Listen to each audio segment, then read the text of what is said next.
প্রকাশনা উপকমিটির সদস্য রাশেক রহমান প্রধানমন্ত্রী আজ সংবাদ সম্মেলনে বলেছেন, আমার বাসায় কাজ করেছে, পিয়ন ছিল সে, এখন 400 কোটি টাকার মালিক। হেলিকপ্টার ছাড়া চলে না, বাস্তব কথা। কি করে বানালো এত টাকা জানতে পেরেছি, পরেই ব্যবস্থা নিয়েছি। রাশেক রহমান, এই কথাটি নিয়ে আমার বেশ কয়েকটি প্রশ্ন। আমার প্রথম প্রশ্ন, 400 কোটি টাকা সে একদিনে জমায়নি নিশ্চয়ই। ওয়ান ফাইন মর্নিং এ 400 কোটি টাকা জমানো সম্ভব হয়তো না, আমার কমন সেন্স যেটা বলে। দিনের পর দিন প্রধানমন্ত্রীর আশেপাশে থেকে সে দুর্নীতি করলো, রাষ্ট্রীয় গোয়েন্দা সংস্থা এত পরে জানালো প্রধানমন্ত্রীকে। প্রশ্ন 2, প্রধানমন্ত্রীর পিয়নই যদি দুর্নীতিবাজ হয়, প্রধানমন্ত্রীর বাবুর্চি বা তার নিরাপত্তায় নিয়োজিতরা টাকার বিনিময়ে তার নিরাপত্তাকে ঝুঁকির মধ্যেই ফেলবে না, তারই বা নিশ্চয়তা কি? 3 নম্বর প্রশ্ন, পিয়নের 400 কোটি টাকা, ড্রাইভারের শত শত কোটি টাকা, আর আমাদের তো হাজার হাজার কোটি টাকা।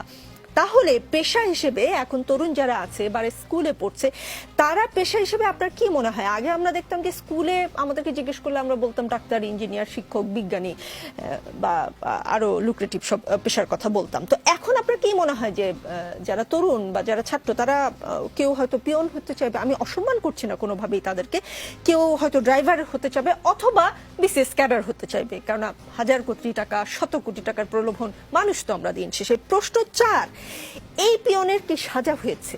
মানে সেও কি বেনজির সাহেবের মতো বিদেশে পালিয়ে গেছেন, নাকি তিনি জেলে? তিনি কোথায়? আপনি যদি জানেন আমাদের জানাবেন। আপনার জন্য আমি 3 মিনিট সময় দিচ্ছি, চাইলে আরো সময় বাড়িয়ে দিব। প্রথম কথা হচ্ছে যে আপনার প্রশ্নের ভিতরে একটা ফান্ডামেন্টাল ভুল আছে। সেটা হচ্ছে যে ড্রাইভার পেশাটাকে ছোট করে দেখার কোনো সুযোগ নাই, কোনো পেশাকেই ছোট করে দেখার কোনো সুযোগ নেই। আল্লাহ তাআলা এই পৃথিবীতে সকল পেশার আমি মনে করি নিজ নিজ জায়গায় একটা সম্মান আছে। আর তার থেকে বড় কথা, যে কোনো পেশায় আপনি যদি নিষ্ঠা এবং সততার সাথে নিয়োজিত থাকেন, তাহলে আরেকজন বিতর্কিত কোনো কাজ করবে বলে তার বৃত্তিটা বিতর্কিত হয়ে যাবে বা ছোট হয়ে যাবে, সেটা আমি মানি না। তবে বাংলাদেশের একটা ঐতিহ্য বলেন বা একটা অতীত থেকে আজকে বর্তমান, এবং আমি বিশ্বাস করি ভবিষ্যতেও চলবে, একটা সংস্কৃতি আছে।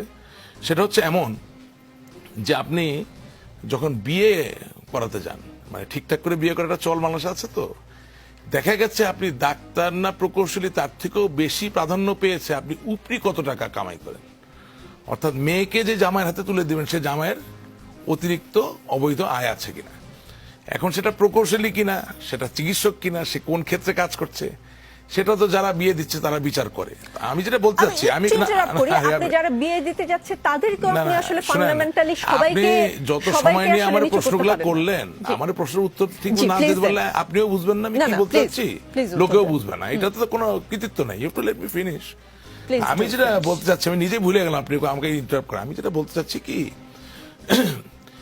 যে মাননীয় প্রধানমন্ত্রী একটা দিকে খুব সুন্দরভাবে ইঙ্গিত করেছেন, আমার এই সাংস্কৃতিক চলের মধ্যে দিয়ে আমি ইঙ্গিত করছি, সেটা বাংলাদেশ সত্যিকার অর্থেই একটা দুর্নীতিগ্রস্ত রাষ্ট্র।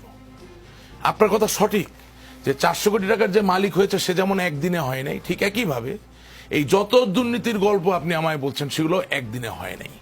সুতরাং যেহেতু এটা পর্যায়ক্রমে ধীরে ধীরে জমে একটা পর্যায়ে এসেছে, সুতরাং হ্যাঁ, বাবুর্চি দুর্নীতিগ্রস্ত হতে পারে, পিয়ন দুর্নীতিগ্রস্ত হতে পারে, ড্রাইভার হতে পারে, আবার একদম সর্বোচ্চ শিখরে যারা আছেন তাদেরও অনেকের ঘটনা আমরা শুনতে পাচ্ছি। আমি তো অস্বীকার করছি না, মাননীয় প্রধানমন্ত্রী করছেন না।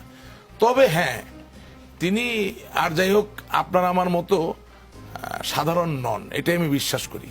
একজন অনন্য অসাধারণ মানুষ যখন অকপটে বলে ফেলেন যে তার পিয়ন 400 কোটি টাকা ইনকাম করেছেন এবং তিনি ব্যবস্থা নিয়েছেন, তখন তাকে আমি বিশ্বাস করতে চাই, বিশ্বাস করি। এবং তিনি এটাও বলেছেন যে হ্যাঁ, আওয়ামী লীগ সরকারই একমাত্র সরকার যে এত বড় বড় রাঘব বলদের এগেনস্টে ব্যবস্থা নেওয়ার সাহস করতে পারে বা চেষ্টা করছে। এখন আপনি যদি বলেন আমি কি বন জঙ্গল সব উজাড় করতে পেরেছি, না এখনো পারি নাই।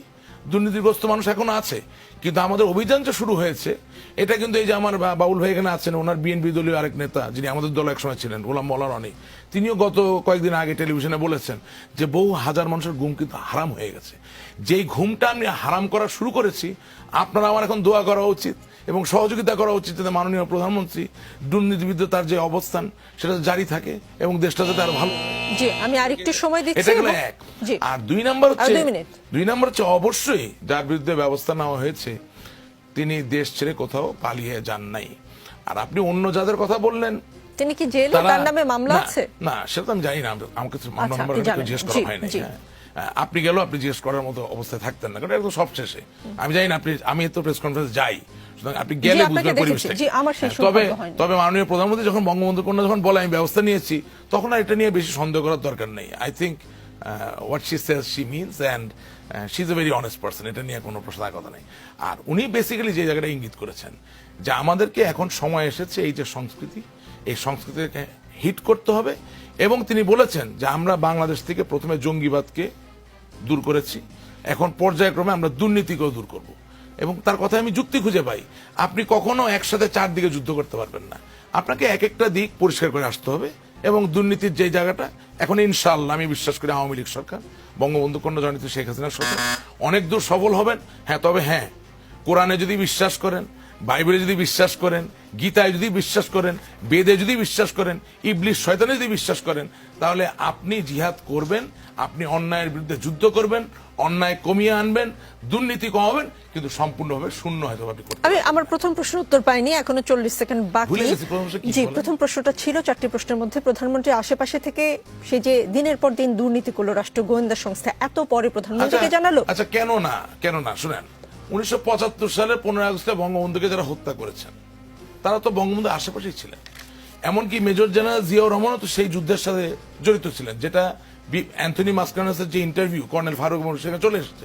এবং আপনি জানেন যে দলিল দস্তাবেজ ঘাটলে দেখবেন যে মার্কিন যুক্তরাষ্ট্রের তৎকালীন যে রাষ্ট্রদূত তিনি এই দূতাবাসের জন্য ব্যবহৃত 4 কোটি টাকা, ওই সময়কার 4 কোটি টাকা বের করে কোথায় বিলিয়েছেন এই হিসাব এখনো পাওয়া যায় না। সুতরাং দুর্নীতি তখনও ছিল, এখনো আছে, তখনো বঙ্গবন্ধু আশেপাশের লোকজন শেষ করতে হবে। ছিলেন, এখনো আমি মনে করি শেখ হাসিনা আশেপাশের লোকজন থাকতে পারে। এবং শুধু তাই না, বাবুল ভাই মানবেন কিনা জানি না, বেগম খালেদা জিয়াও তো বাংলাদেশের প্রধানমন্ত্রী ছিলেন, তার আশেপাশে কি দুর্নীতিগ্রস্ত লোক ছিল? জি।